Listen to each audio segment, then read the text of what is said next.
है तो एक और खबर भी इस वक्त डेवलप हो रही है और काफी अहम खबर ये है, क्योंकि एक तरफ से जहां लद्दाख के अंदर हमारी फौजें चीन के आमने सामने और चीन के साथ सरहदी तनाव लगातार बढ़ रहा है, वहीं पर ब्रिक्स समिट की तारीखों का ऐलान कर दिया गया है और ब्रिक्स समिट इस बार बीजिंग के अंदर होंगे और चीन इसकी मेजबानी करेगा। 14th ब्रिक्स समिट का ऐलान जून 23 तारीख को कर दिया गया है। 23 तारीख को बीजिंग के अंदर वर्चुअली एक कॉन्फ्रेंस होगी जहां पर चीन के सदर जिनपिंग जो है वो इसकी मेजबानी करेंगे और पुतिन, मोदी समेत कई अहम शख्सियात इस मीटिंग के अंदर शिरकत करेंगे। और इस बार का बड़ा एजेंडा जो ब्रिक्स का है, फास्टर हाई क्वालिटी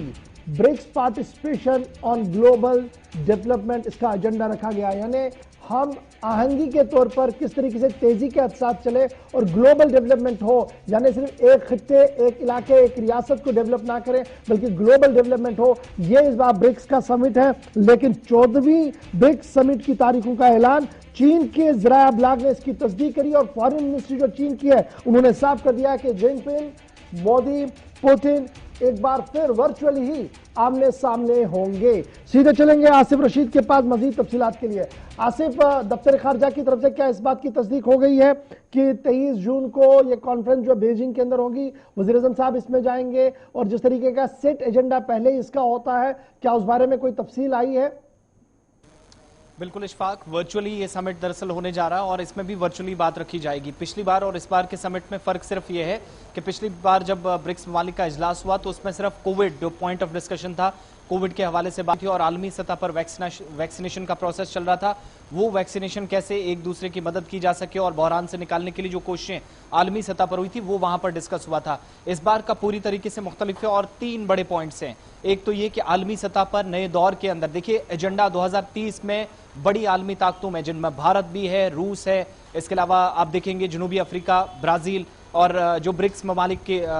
जिनकी नुमाइंदगी में इजलास हर बार होता है। पिछली बार जब भारत के अंदर सितंबर के महीने में इजलास हुआ तो सिर्फ कोविड पर बात हुई। इस बार 3 पॉइंट्स हैं। जब एक तो बीजिंग की तरफ से क्लियर कर दिया गया है कि वहां पर तैयारियां कर ली गई है और भारत की तरफ से वज़ीर-ए-आज़म इस बार दोबारा नुमाइंदगी करेंगे। पिछली बार वज़ीर-ए-आज़म ने सदारत इस इजलास की थी, फर्क सिर्फ इतना है। दूसरी बात यह है कि इस इजलास के दौरान पॉइंट ऑफ डिस्कशन एक तो 2030 में सेट एजेंडा तमाम ममालिक का कि नए एरा की तरफ, न्यू टेक्नोलॉजी की तरफ तमाम ममालिक एक साथ बढ़े और जो तरक्की पजीर ममालिक है वहां के इंटरनेशनल मार्केट्स के अंदर कैसे एक दूसरे के साथ कारोबार किया जा सकता है, इंपोर्ट एक्सपोर्ट पर कैसे फोकस किया जा सकता है और रोजगार एक दूसरे के ममालिक के अंदर पैदा करने में और पायदार तरक्की के लिए 2030 तक जो एजेंडा सभी ममालिक ने रखा है उसकी तरफ फोकस करना सबसे पहला पॉइंट होगा जिस पर बात होगी इस बार। दूसरी बात यह है कि रूस और यूक्रेन के दरमियान जो कशीदगी है, जंग हुई है, 113 दिन आज मुकम्मल हो गए हैं। 22 और 23 तारीख को इस इजलास की शुरुआत, 22 की शुरुआत होगी, 23 को वज़ीर-ए-आज़म भी इसमें खिताब करने वाले हैं और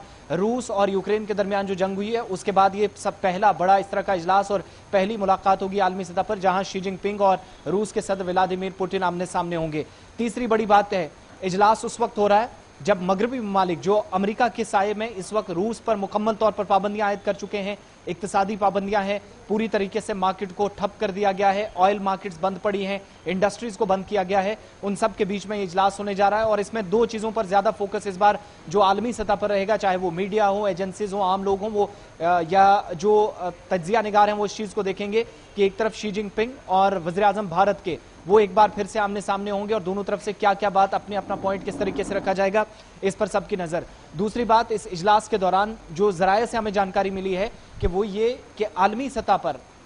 जो कोशिश एक हो रही थी कि ब्रिक्स की तौसी की जाए, इस ग्रुप में 5 के वाला, इसके अलावा जो इस वक्त जनूबी अफ्रीका है, ब्राजील है, भारत, रूस और चीन है, तो क्या 5 से 10 तक या 5 से 15 तक इसमें ममालिक शामिल हो सकते हैं। तरक्की पजीर ममालिक को जो खबर हमारे पास है कि कोशिश हो रही है कि उनके साथ टाई अप हो रहा है और इस पर आमादगी जाहिर की गई है 5 के 5 ममालिक की तरफ से, यानी रूस, भारत, चीन, अमेरिका, भारत और इसके अलावा जो ब्राजील है, उन्होंने इस बात पर इत्तफाक किया है, जो जराये से खबर है कि इस ग्रुप में तौसी की जाए। कई ममालिक की तरफ से रिक्वेस्ट की गई है और कुछ ममालिक को इस बात पर भी आमादगी जाहिर हुई है कि ब्रिक्स में जो सरकर्दा लीडरान है वो